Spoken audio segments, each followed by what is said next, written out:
어제 뵙고 또 이틀째 뵈니까 뭔가 조금 더 정든 것 같고 또 뵌 분들이 계신 것 같고, 제가 엘리베이터 타는데 우리 한 두 분, 우리 장로님이신지 이제 권사님이신지 잘 모르겠지만 두 분의 어르신이 같이 탔는데 한 분이 저한테 이제 어제 봤으니까 악수, 전지 알고 이렇게 악수를 이렇게 손을 내미시더라고요. 너무 감사한 마음에 또 이렇게 건네주셔서 이렇게 악수해서 너무 더 반가웠던 것 같습니다. 여러분, 제가 긴장한 것처럼 보이나요?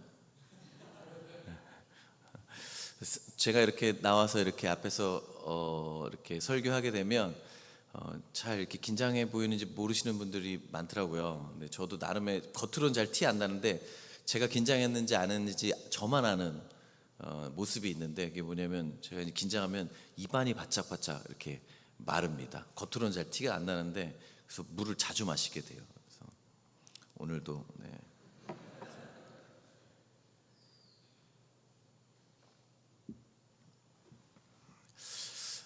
사람들은 누구나 저처럼 이렇게 목마름을 느끼죠.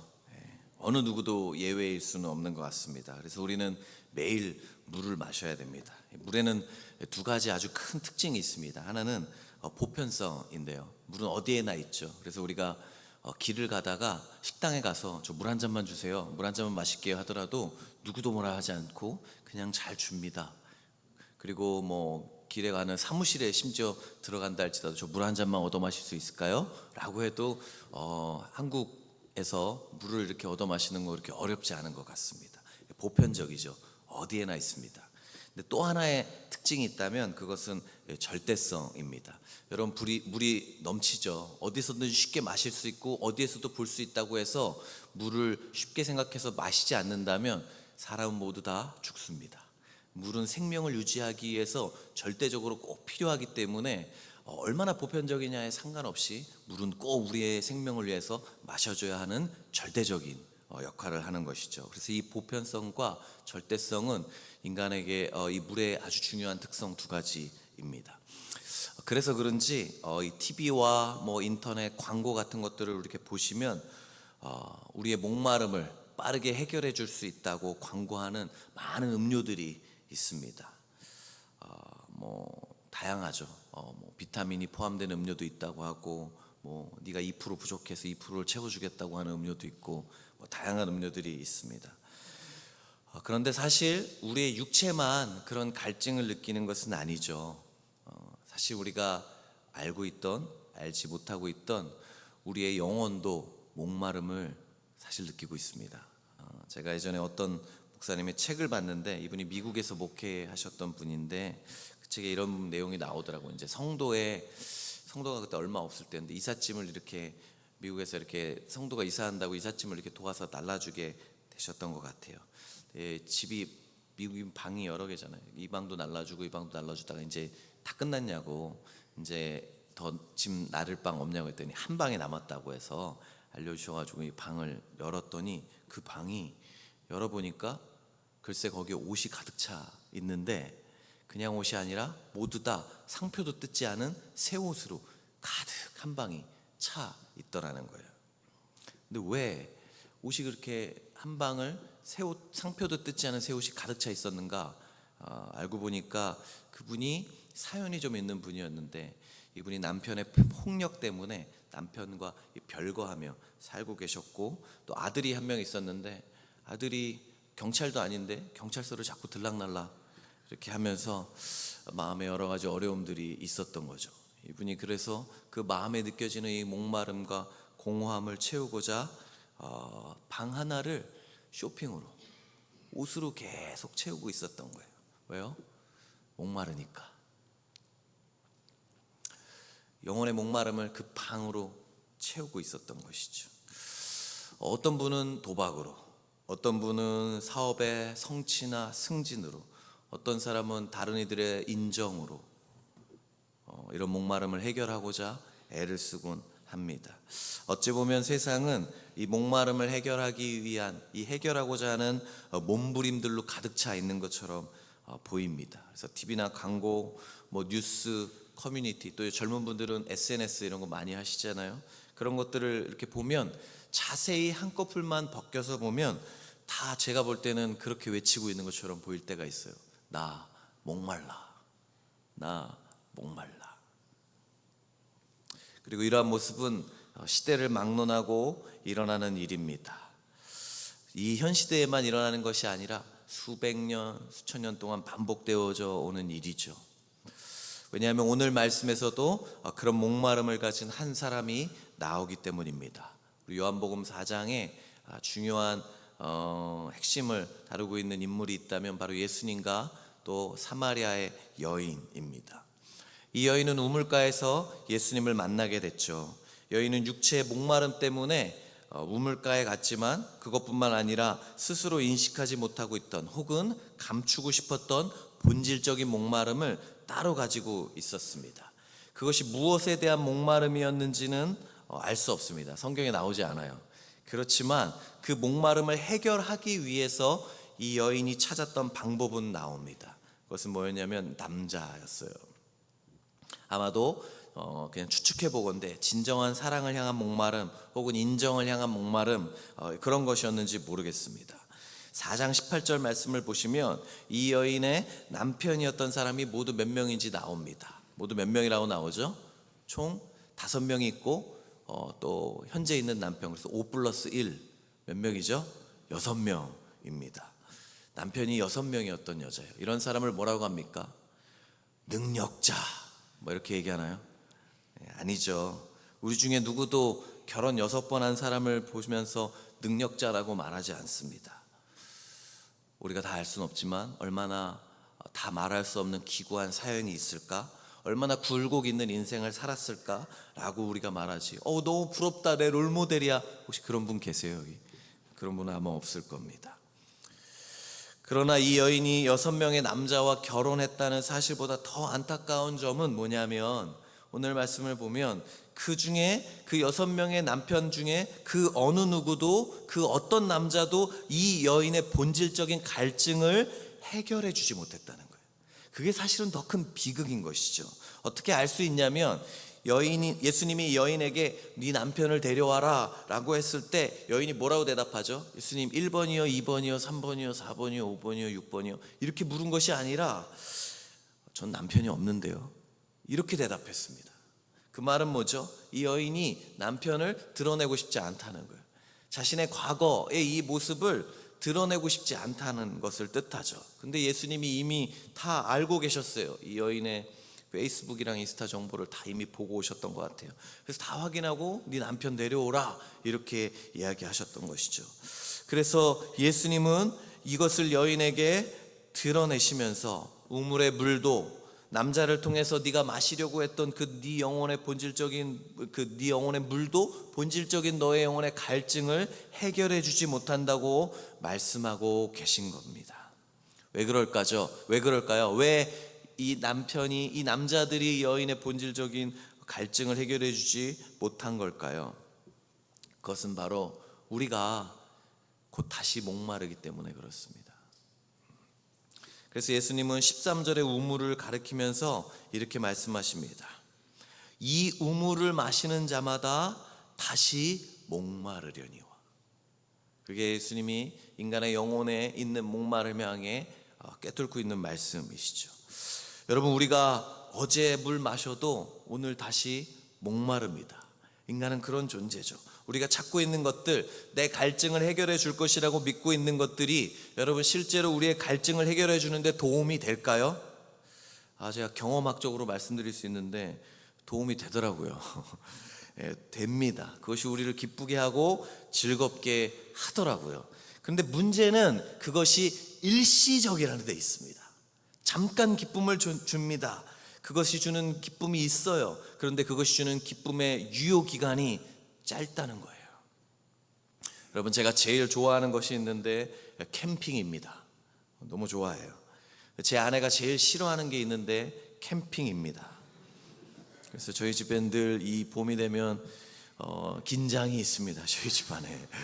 그래서 제 딸이 어느 쪽 편을 드느냐에 따라서 향방이 결정됩니다. 제가 캠핑을 너무 좋아해서 캠핑을 좋아하면 이 캠핑병자들은 늘 어떤 텐트를 이 봄에 또 이 계절에 좀 하나 있으면 너무 좋을까 이렇게 해서 이렇게 텐트를 자꾸 보게 돼요. 어느 날 제가 너무 갖고 싶은 텐트가 있는 거예요. 이 텐트 있으면 너무 호텔에서 자는 것 같은 느낌이 들 것 같고 너무 행복할 것 같고 텐트를 칠 때 기분이 너무 좋을 것 같고 제 마음이 이렇게 있는 거예요.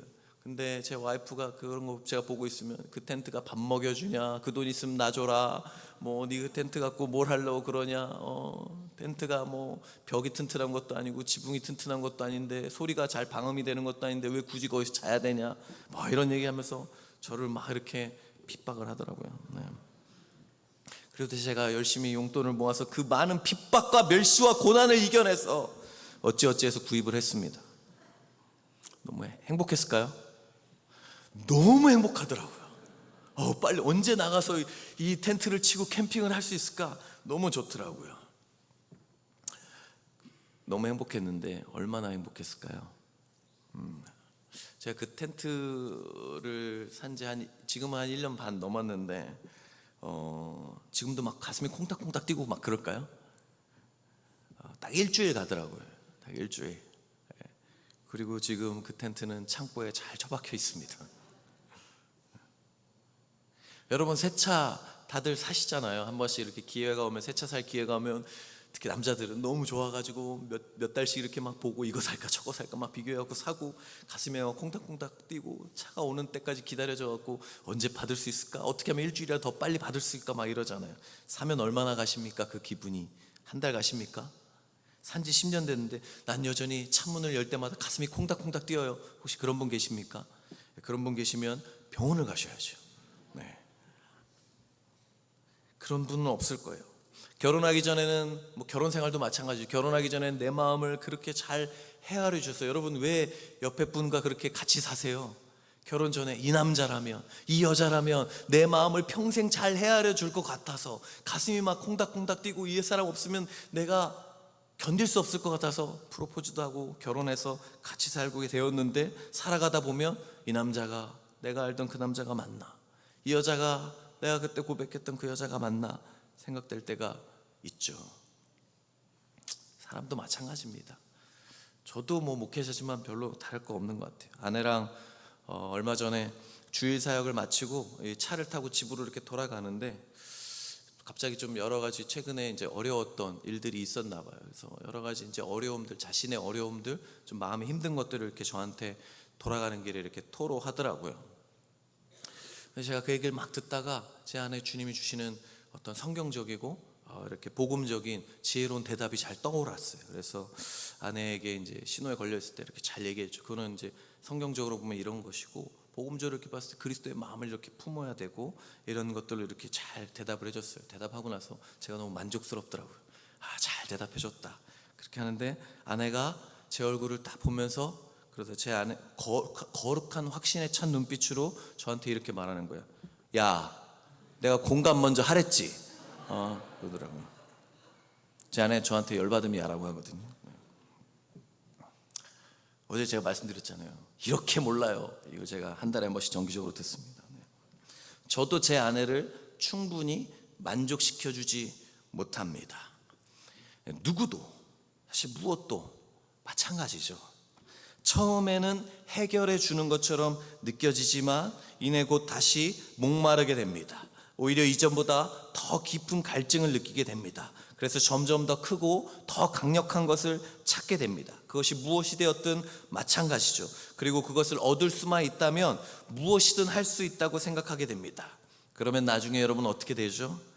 결국엔 나를 채워줄 거라고 내가 믿는 그것에 내 자신을 맡겨서 그것에 종속되어 버리게 됩니다. 처음에는 내가 그것을 이용하려고 했는데 나중에는 그것이 나를 다스리게 되는 것이죠. 나의 갈증 문제를 해결하기 위해 찾았던 그 무엇이 이제는 점점 더 나를 다스리는 주인이 되어 버리는 것입니다. 여러분, 알코올 중독자들이 처음부터 나는 알코올 중독이 되고 싶어, 나는 알코올 중독이 되기 위한 역사적 사명을 띠고 이 땅에 태어났어, 그렇게 생각해서 시작하는 사람은 아무도 없습니다. 처음에는 이거 한 잔 마시면 내 마음이 위로될 것 같아서, 그 다음 날에는 2잔, 그 다음 날엔 3잔, 다음 날엔 1병, 2병, 3병. 그러다가 언젠가는 그거 없으면 내가 이제 견딜 수 없고 못 참을 것 같고. 제가 예전에 그 다큐멘터리인가 뭘 보다가 한 알코올 중독자분 인터뷰하는 거 봤는데 가장 불안할 때가 언제냐면 냉장고에 술병이 가득 채워지지 않았을 때가 불안하다고 얘기하더라고요. 가장 편안할 때가 언제냐면 술병이 냉장고에 가득 차 있는 모습을 볼 때 안심이 된다고. 그런 모습이 되는 것이죠. 어쩌면 오늘 말씀에 나타난 사마리아 여인이 그런 상태였는지 모르겠어요. 그 어떤 남자로도 해결되지 않았지만 이제는 그것으로부터 벗어날 수도 없는 거예요. 해결이 안 되니까, 뭘로 채워야 될지 모르니까 계속 안 되는 거 알면서도 이 남자, 이 사람, 저 사람, 이 남자 만나면 괜찮을까? 저 사람은 다르지 않을까? 얘는 좀 다를 거야. 그러면서 하지만 조금 지나면 얘도 다를 거 없구나. 이 사람도 별거 없구나. 또 다른 남자를 찾으면서도 이번엔 진짜야, 확실해. 그러면서도 다를 것이 없고 끊임없이 찾고 있었던 것이죠. 그런 여인에게 예수님이 13절 14절 우리가 읽었던 말씀에서 그렇게 말씀하신 거예요. 이 물을 마시는 자마다 다시 목마르려니와 내가 주는 물을 마시는 자는 영원히 목마르지 아니하리니 내가 주는 물은 그 속에서 영생하도록 솟아나는 샘물이 되리라. 예수님은 여인의 이 목마름을 해결하는 방법으로서 올바른 물을 마셔야 한다고 말씀하고 계시는 거예요. 우물을 가리키면서 이 물 이렇게 말씀하고 계시지만 이 물은 단순히 우리의 육체를 채워주는 물만을 가리키는 것이 아닙니다. 그 여인의 영혼의 본질적인 목마름을 해결하는 수단으로서의 남자 혹은 다른 무언가를 여전히 찾는다 할지라도 그것이 여인을 온전히 채워주지 못하고 다시 목마르게 될 거라고 말씀하고 계시는 것이죠. 여러분, 이 문제는 무언가를 마신다고 해결되는 문제가 아니에요. 무엇을 마시느냐의 문제입니다. 그냥 막 닥치는 대로 내 목마름을 채운다고 해서 해결되는 문제가 아니라 저 올바른 것, 무엇을 마시느냐가 이 문제의 해답인 것입니다. 사마리아 여인도 물에 대해서 이야기했고 예수님도 물에 대해서 말씀하셨지만 둘이 이야기한 물은 서로 전혀 다른 물이었습니다. 그리고 우리의 문제를 해결해 줄 수 있는 물은 우물가의 물도 다른 어떤 물도 아닙니다. 바로 예수 그리스도께서 주시는 물인 것이죠. 우리가 지금도 여전히 영혼의 목마름을 느끼고 그것을 해결하기 위해서 예수님이 아닌 다른 무언가를 찾기 위해 헤매고 있다면, 또 다른 무언가를 찾게 된다면 그것은 결코 우리의 목마름을 해결해 주지 못할 것입니다. 오히려 시간이 조금만 더 지나면 그것이 나를 온전히 채워주지 못한다는 사실을 알게 될 거예요. 그리고 더욱더 목마르게 될 것입니다. 제가 청년 사역을 좀 오래 했었는데 제가 알던 그 지체 중에 한 명이 이 사마리아 여인과 비슷한 지체가 있었는데 뭐였냐면 남자친구가 바뀌면 꼭 저한테 소개를 시켜주는 거예요. 그때 제가 전도사였는데, 전사님 제 남자친구 바뀌었는데 좀 만나주세요. 이렇게 봐주시고 같이 인사도 해주시면 좋을 것 같아요. 만나서 막 이렇게 얘기해줘요. 그럼 좀 지나면 또 헤어지면 또 이번에 또 다른 사람 이렇게 만나가지고 또 이게 제가 몇 번 되니까 제가 좀 괴롭더라고요. 왜냐면 뭐가 괴로우면 뭐 다른 건 다 괜찮은데 제가 이름을 헷갈리는 거예요. 누구 만나는 이렇게는 제가 기억해. 뭐 예를 들어 동순, 근데 아니 이름이 바뀌었는데 제가 잘못 말하면 실수를 할 수 있잖아요. 그러니까 조심스럽다고 해서. 어느 날 또 이제 남자친구 새로 생겼는데 만나게 달라고. 근데 제 표정이 좀 제가 그때 감추지 못했나 봐요. 표정이 그래 이렇게 하는데 표정을 감추지 못했는지 보였나 봐요. 그랬더니 그 지체가 그러더라고요. 전사님, 얘는 다르네요. 얘는 진짜 착하고 얘는 진짜 괜찮고 얘는 달라요. 그러더라고요. 그 자매 지금 다른 남자랑 잘 결혼했습니다. 네. 계속 찾아 헤매는 것이죠. 여러분, 이것은 목회자인 저에게도 예외가 아닙니다. 저에게도 목마름이 있었어요. 저에게는 인정의 목마름이 있었습니다. 잘한다는 말을 듣고 싶은 목마름이 있는 거예요. 저는 자라면서 부모님한테 한 번도 잘한다, 뭘 잘한다 이렇게 부모님의 칭찬을 들으면서 자라오지 못했거든요. 그러니까 제 안에는 늘 인정에 대한 목마름이 있었어요. 그리고 그것을 목회를 통해서 해결하고자 시도했던 적이 많이 있죠. 개척을 하게 되니까 이 개척을 했을 때 제 마음에 들었던 마음 중에 저도 몰랐던 제 마음의 깊은 곳에 있었던 마음 중에 하나는 나는 목회 잘하는 목사, 나는 뭔가를 잘해서 나를 드러내는 목사라는 것에 대한 마음이 제 안에 있었던 거죠. 그런 인정을 받고 싶은 목마름이 제 안에 있던 것이죠. 그렇게 목회를 하니까 어제 말씀드렸던 청년 3명이랑 목회했는데 청년 3명이 교회에 나오고 또 1명이라도 더 나오면, 성도가 많이 나오면 나 능력 있는 뭐 이렇게 목사야 이렇게. 근데 성도가 많이 안 오면 나는 능력 없는 인간이야, 목회적으로 성공한 사람이 아니야, 정말 지옥 바닥에 떨어져 있는 것 같은 기분을 느낍니다. 그러다가 성도가 3명에서 1명만 2명만 안 나와도 그런 마음이 느끼는데 1명만 더 와도 한 4명 됐는데 어느 날 4명 오고 5명 오면 됐어, 이제 건축하는 거야, 이제 부흥하는 거야, 바로 하는 거지, 나는 성공한 목회자가 되는 거야, 이런 마음들로 막 채워지게 되는 것이죠. 여러분, 그런 일이 있으면 어떤 일이 될까요? 한 주 한 주가 롤러코스터죠. 1명 더 오면 됐어, 건축하는 거야, 1명 더 오면 난 쓰레기야. 이거의 반복입니다. 성도가 내 목회 성공을 위한 수단으로 전락해버리게 되는 것이죠. 매주일이 롤러코스터. 이렇게 돼서 개척하고 한 달, 2달, 한 3개월 정도 되니까 어떤 일이 벌어졌냐면 저한테 놀라운 일이 벌어졌는데, 여러분 제가 목회자거든요. 목회자잖아요. 근데 제가 3개월 정도 개척하고 지나니까 제가 주일이 두려운 거예요. 내일 성도들 아무도 안 오면 어떡하지? 토요일날 설교 준비하다가 막 제가 꿈을 꿀까 봐 두려운 거예요. 설교하려고 이렇게 올라가는데 아무도 안 앉아 있는 꿈 꿀까 봐. 감사한 건 한 번도 꾼 적은 없어요. 예배 드리는 것이 기뻐야 되고 주님을 만나는 것이 즐거워야 되는데 괴로운 거예요. 두려운 거예요. 공포가 되는 거죠. 제가 어느 날, 그때는 이제 카페에서 예배 드렸으니까 저희 집에 작은 방을 제 사무실처럼 제가 쓰고 있었는데 설교를 준비하고 있는데 거기 앉아 있는 게 너무 두려운 거예요. 혼자서 어느 날 설교를 준비하고 있는데 너무 마음이 두렵고 불안해서 설교 준비가 잘 안 되더라고요. 그래서 제가 그날 무릎 꿇고 기도했어요. 뭐라고 기도했냐면 이렇게 기도했어요. 주님, 내일 다 잘 나오게 해주세요. 여러분, 누굴 위한 기도였을까요? 이게 성도를 위한 기도였을까요? 부끄럽지만 성도를 위한 기도가 아니었죠. 절 위한 기도였죠. 내 마음이 괜찮도록 성도들이 잘 나오게 해주세요. 그렇게 기도했던 거죠. 그날 제가 그렇게 기도하고 있는데 주님이 제 마음에 그런 질문을 주시는 것 같더라고요. 제 마음 안에. 종선아, 네가 정말 신뢰하고 따르는 대상이 누구니? 네가 정말 믿고 신뢰하고 의지하는 대상이 누구야? 그런 마음을 제 안에 주시는 것 같더라고요. 근데 제가 기도하다가 그 말씀을 마음에 주시는데 제가 잘 이해를 못했어요. 그리고 이렇게 반문했죠. 더 기도했다. 아니 주님, 지금 무슨 소리 하시는 거예요? 제가 주님 온전히 신뢰하고 의지하니까 개척을 했잖아요. 개척까지 했잖아요. 제가 개척, 주님, 제가 그 전에 이런 거 할 이유가 없었는데 제가 개척을 했다니까요. 주님을 신뢰하니까 개척하고 여러 가지 없고, 제가 전도사 시절에 개척했거든요. 그러면 돈 없어도 사람 없어도 제가 할 수 있다고 이렇게 개척했는데요. 주님, 그런 신뢰하니까 이렇게 개척했죠. 제가 분노에 차서 주님께 그런 기도를 하고 있더라고요.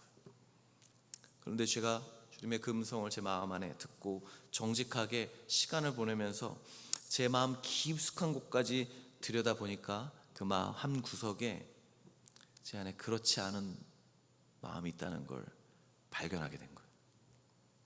제 안에 여전히 주님을 신뢰하지 못하고 다른 것으로 목마름을 채우려고 하는 것들이 있다는 걸 그때 발견하게 된 것이죠. 나는 나를 믿고 성도들 숫자를 믿고 나의 인정을 받으려고 목회를 하고 있었구나. 그들 한 사람 한 사람의 행동들, 그것들로부터 나의 존재감, 나의 성취의 근거로 삼고 목회를 하고 있었구나라는 걸 그때 발견했어요. 그래서 제가 그날 저녁에 설교 준비를 내려놓고 엉엉 울었던 것 같아요. 한참을. 그리고 그때 제가 고백했습니다. 주님, 제가 앞으로 목회하면서 절대로 다시는 성취나 성공이나 인정을 제 우상으로 삼지 않겠습니다. 주님을 제 주인으로, 성도들을 제 도구로 이용하지 않고 주님을 제 주인으로 삼아 나아가겠습니다. 그리고 제가 그 다음날 설교 시간에 이걸 성도들한테 다 고백하면서 성도들에게 제가 사과했던 기억이 납니다. 여러분, 저도 마찬가지예요. 목회자도 별로 다를 거 없습니다. 그리고 저뿐만 아니라 이곳에 계신 우리 모두에게 해당되는 이야기라고 저는 생각합니다. 여러분, 우리가 우리의 목마름이 무엇인지를 잘 바라보고 정직하게 바라보고 그 목마름을 해결하기 위한 수단으로서 그리스도를 바라보지 않고 다른 무언가를 찾는다면, 제가 그랬던 것처럼 우리는 늘 불안하고 힘들고 매일 롤러코스터와 같은 삶을 살게 될 거예요. 왜냐하면 그런 것들은 올라갈 때도 있지만, 나를 기쁘게 해줄 때도 있지만, 나를 불안하게 하고 떨어질 때도 있기 때문이에요. 잘 될 때는 교만하게 될 거예요.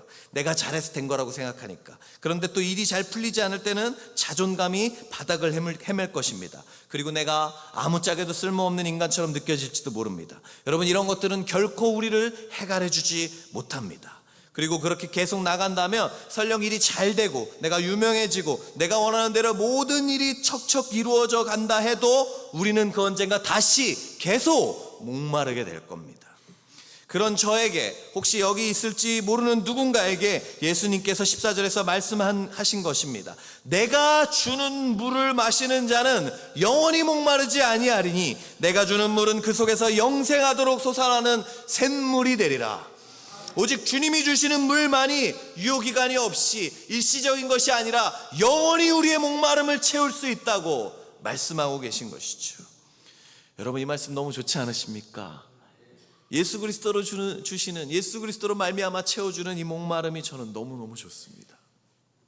저는 예수님께서 이 말씀을 여인에게뿐만 아니라 2000년이 지난 우리에게도 해주셨다는 것이 너무나도 감사합니다. 그런데 여러분, 저는 이 말씀 예수님이 해주셨다는 것보다 더 감사한 것이 있습니다. 그것은 바로 우리가 이 물을 얻기 위해서 명산약수를 찾듯 산 넘고 물 건너며 헤매며 찾아 헤맬 필요가 없다는 것입니다. 왜냐하면 우리가 찾아 헤맬 필요가 없이 그분이 이 물을 가지고 우리에게 먼저 찾아오셨기 때문이에요. 사마리아 여인을 만나기 위해서 유대인이라면 아무도 가지 않은 그 땅에 예수님이 일부러 가셨던 것처럼 예수님이 여러분 사마리아 땅에 가실 일이 없습니다. 왜냐하면 유대인이시기 때문에. 유대인들은 사마리아 땅을 밟지 않아요. 왜냐하면 사마리아 땅은 저주받은 땅,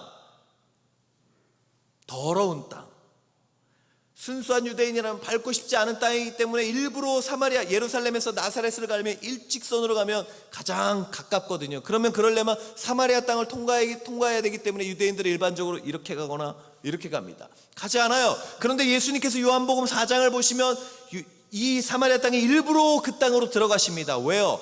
이 여인을 만나기 위해서 가신 거예요. 사마리아 땅에서 하신 사역이라고는 이 여인과 이 여인이 소개해준 사람들을 만나고 가신 것밖에 없었기 때문에 우리는 알 수 있습니다. 이 여인을 만나기 위해서 일부러 가셨다는 것이죠.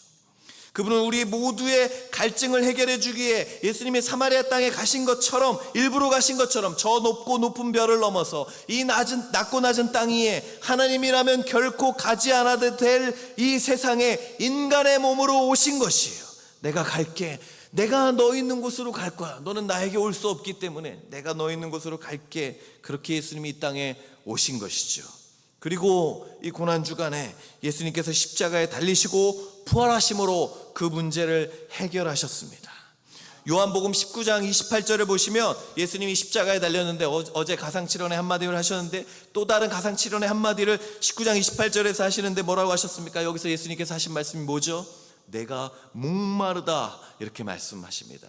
가상칠언 중에 한마디예요. 여러분, 근데 이 말씀 너무 이상하지 않습니까? 사마리아 여인에게, 그리고 명절에 많은 사람들에게 성경을 보시면 사복음서에서 예수님 뭐라고 했냐면 이렇게 말씀하셨어요. 누구든지 목마르면 나에게 오너라, 이렇게 말씀하셨어요. 나를 통해서 너희들이 영원히 목마르지 않을 것이다. 예수님 분명히 말씀하셨는데 그분께서 십자가에서 뭐라고 하시냐면 내가 목마르다, 이렇게 말씀하십니다. 영원히 목마르지 않을 거라고 말씀하셨던 그분께서 목마름을 느끼신 거예요. 왜 그렇죠?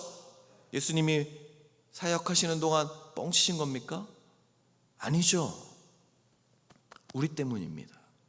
그분은 십자가를 통해서 우리에게 영원히 목마르지 않는 생수가 되어 주셨고, 우리가 가지고 있던 우리의 갈증을 예수님이 대신 가져가 주신 거예요. 그래서 우리는 목마르지 않고 그분은 목마르다 말씀하신 거죠. 여러분, 제가 오늘 여기 오다가 교통사고를 냈어요. 차가 이렇게 멈춰 서 있는데, 신호에 멈춰 서 있는데 제가 그걸 못 보고 차를 박은 거예요.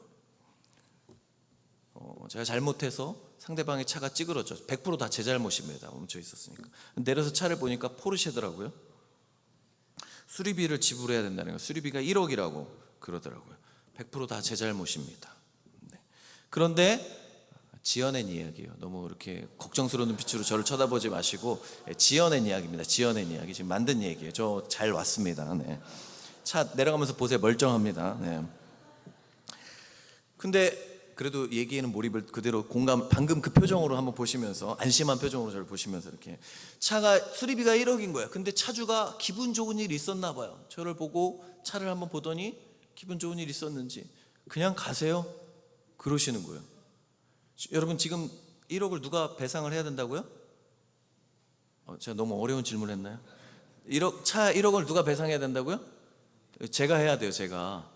그리고 잘못은 누구에게 있죠? 제가 있습니다.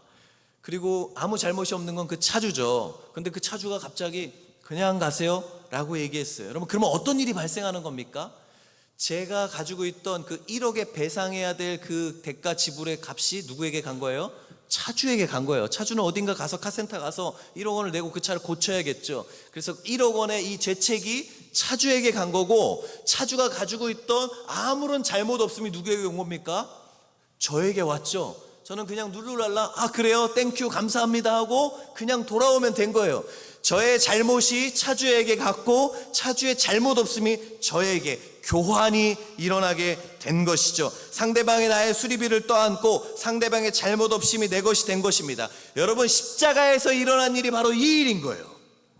예수님이 십자가에 달려 죽으심으로 말미암아 그분의 생수는 우리의 것이 되고, 우리가 가지고 있던 우리의 목마름은 그분이 가져가신 거예요. 그분의 것이 된 것이죠. 그래서 예수님이 십자가에서 뭐라고 하신 겁니까? 내가 목마르다 말씀하신 거예요. 여러분, 이것은 단순히 육체의 갈증뿐만 아니라 우리 대신에 짊어지신 영적인 갈증을 예수님께서 십자가 위에서 상징적으로 표현하셨던 것입니다. 그렇기 때문에 우리의 갈증을 해결하신 이 예수 그리스도께서 우리의 삶의 주인이 되실 때, 우리가 찾고 마시는 생수가 되실 때, 우리 안에 있는 근원적이고 본질적인 목마름을 마침내 멈출 수 있게 되는 것이죠. 더 이상 무언가를 찾아 헤매는 것을 멈출 수 있게 되는 것입니다. 여러분, 지금도 수많은 사람들이 이 생수를 찾아 헤매고 있어요. 교회 밖에도 있고, 저는 잘 모르지만 어쩌면 이 교회 안에도 있을지 모릅니다. 그러나 어디에 생수가 있는지 모르고 있는 사람들이 너무나 많습니다. 사랑하는 여러분, 복음이 뭡니까? 복음이 주는 해갈이 뭡니까? 복음이 주는 기쁨이 무엇인가요? 사람들이 목사니까 좀 복음을 설명할 일들이 많을 텐데, 사람들이 저한테 복음이 뭐냐고 물어보면 저는 여러 가지로 설명을 할 때가 있지만, 제 머릿속에는 한 가지, 어떤 방식으로 설명하든지 간에 복음이 물어볼 때마다 제 안에 떠오르는 한 가사가 있어요. 옛날 찬양, 옛날에 우리 어르신들이 많이 불렀던, 저희 어머니도 많이 부르셨던 그 찬양 가사 하나가 있습니다. 그게 뭐냐면 이 가사예요. 세상 사람 날 부러워 아니하여도 나도 이제 세상 사람 부럽지 않네. 전 그게 복음이라고 생각합니다. 세상이 저한테 부러운 게 뭐가 있겠어요? 제가 모닝 8년, 9년 타고 다녔거든요. 청년들 많이 태우면서 맨날 그랬어요. 20인승 모닝이라고 하도 많이 타요. 제가 한 7, 8명까지 태워봤거든요. 모닝에 꽉꽉 채웠고, 앞자리, 제 옆에 앞자리에 2명 태우고, 막 뒷자리 6명 태우고, 막 이렇게 해갖고 9명까지 막 태우고, 어떻게든 막 가려고. 지금은 처남이 차 바꾸면서 줘가지고 이제 바꿔가지고 이제 SM3 잘 타고 다닙니다. 뭐 그런 걸 누가 부러워하겠어요? 외제차 타고 좋은 차 타고 다니는 사람이 제 차 부러워하겠습니까? 모닝 타닐 때 얼마나 빵빵 소리를 제가 많이 들었는지. 근데 저도 세상 사람들이 타는 그 차 그렇게 부럽지 않더라고요. 예수님 만나니까 예수 그리스도가 주는 생수가 너무 달콤해서, 너무 저를 가득 채워서 더 이상 사람들이 쫓는 저걸 쫓지 않아도, 더 이상 사람들이 얻으려고 발버둥치는 저것이 내게 없어도 부럽지 않은 거예요. 여러분, 부럽지 않다는 게 무슨 뜻일까요? 목마름이 없다는 뜻 아니겠습니까? 그것이 바로 예수님이 우리에게 주시고자 하는 것입니다. 제가 어느 날 시편 23편을 묵상하다가 너무 좋더라고요. 여러분, 저는 개척을 했습니다. 저는 MH 개척자입니다. 여러분, MH 개척이 뭔지 아세요? MH 맨 땅의 헤딩, 이걸 줄여서 MH라고 합니다. 저는 MH 개척자입니다. 그 사람들이 MH 개척자, MH 개척하셔서 얼마나 힘드시겠어요. 목회자들끼리 하는 말이에요. 막 이렇게 해서 아유 너무 수고하셨습니다. 막 이렇게 하는데 어느 날 제가 10편 23편을 묵상하다가 제가 맨 땅에 헤딩 했다는 그 말을 듣고 너무 좋아하다가 10편 23편 묵상하다가 하나님 제 안에 큰 감동을 주고 기쁨을 주시더라고요. 여호와는 나의 목자시니 내가 부족함이 없으리로다. 그가 나를 푸른 초장에 누이시고 쉴만한 물가로 인도하시도다. 제가 그 말씀을 묵상하다가 울었어요. 그리고 고백했어요. 여러분, 주님은 저를 한 번도 맨 땅에 헤딩 시키신 적이 없더라고요. 그분은 저를 푸른 초장으로 인도하셨어요. 그분은 저를 쉴만한 물가로 인도하셨더라고요. 그래서 제가 요즘에는 그런 말 잘 안 써요. 하나님 저를 한 번도 맨 땅에 인도하신 적이 없다. 교회가 20명 지금 이제 그래도 감사하게 인도해 주셔서 이렇게 잘 다니거든요. 근데 20명이 한 번도 이렇게 다 같이 나온 적이 없어요. 알아서 자연스럽게 로테이션 합니다. 얘가 나오면 얘가 안 나오고, 얘가 나오면 얘가 안 나오고, 얘가 안 나오면 얘가 나오고, 뭐 어디서 서로 알아서 연락을 하는 건지 골고루 잘 알아서 로테이션 하면서 잘 나와요. 그래서 어떨 때는 이제 상가로 들어간 다음부터 이 재정이 어떤 어려움들이 늘 찾아오더라고요. 작년 이제 3월 1일, 이제 딱 한 달 전이네요. 3월 1일 때는 3월 1일이 저희 그 임대료를 내는 날인데 3월 1일 주일 아침까지 임대료 낼 돈이 다 채워지지 않아가지고 주여 헌금하면 헌금이 이렇게 들어오면 또 어떻게 채워주시겠죠, 이렇게 하면서 매달 그렇습니다. 하나님께서 제 안에 그런 마음이 듭니다. 교회 다음 달에 없어지나 그 다음 달에 없어지나 그런 마음이 들 때 제 안에 많이 있어요. 근데 제 안에 그런 고백이 되더라고요. 주님이 교회가 사라지더라도 주님은 저를 목마르게 하신 적 없습니다. 주님은 여전히 저를 푸른 초장으로 인도하고 계십니다.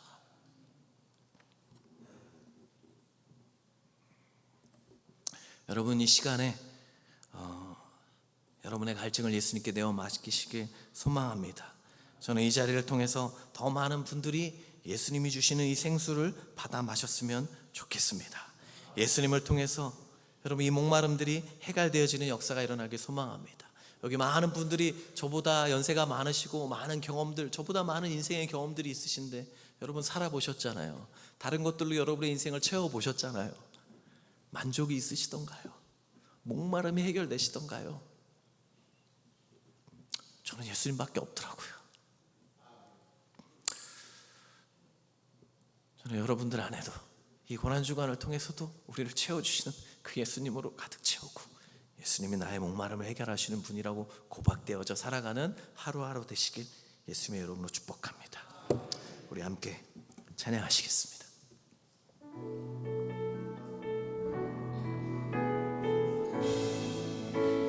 주께 가까이, 주께 가까이 날 이끄소서. 간절히 주님만을 원합니다.